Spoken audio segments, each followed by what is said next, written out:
In Year 4, you're going to be representing 3D objects as 2D shapes.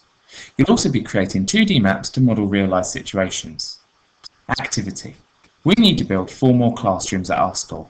How can you plan them on their site, add a playground, add different areas that we can use? You will be using Microsoft Word and the shapes to create this. As an extension, in Year 5 you'll be using Google SketchUp. First of all, open up a Word document. Now if you're at school, your Microsoft Word Office will be a different version, but don't worry, it's still basically the same. You need to find Insert and you need to find your shapes. Now I strongly recommend you start off with simple rectangles. For instance, I'm going to draw the school. Here you go.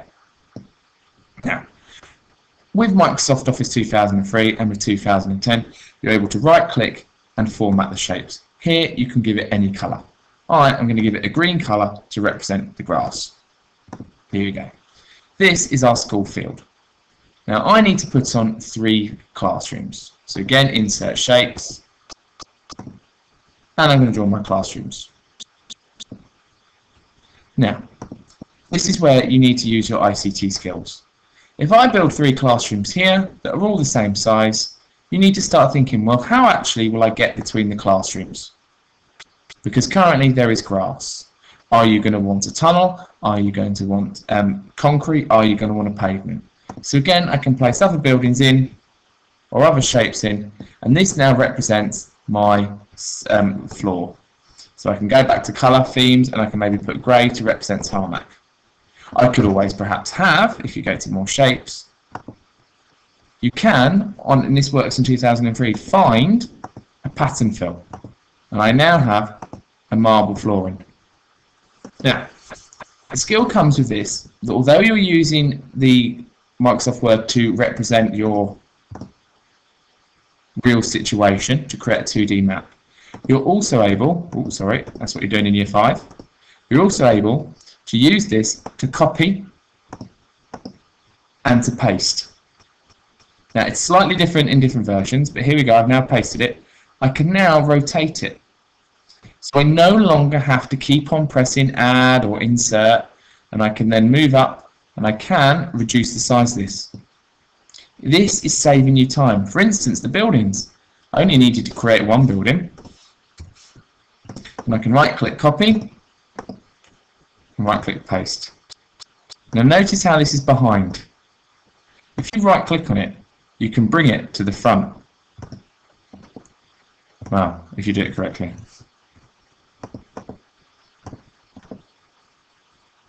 There you go. So I can right click and I can bring it to the front or send it to the back.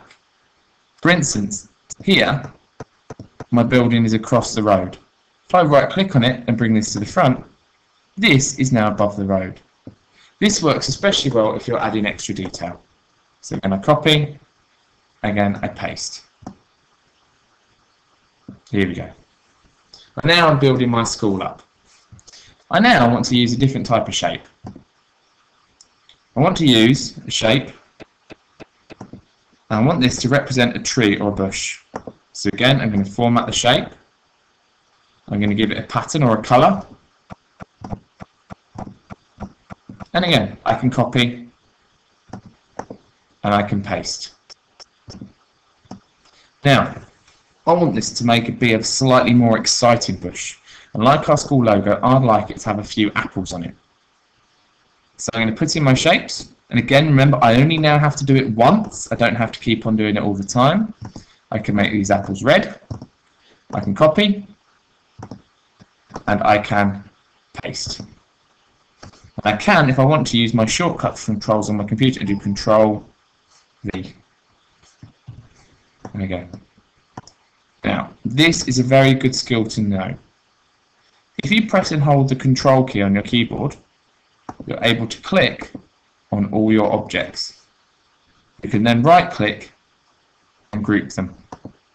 I now have a bush that I can move wherever I want.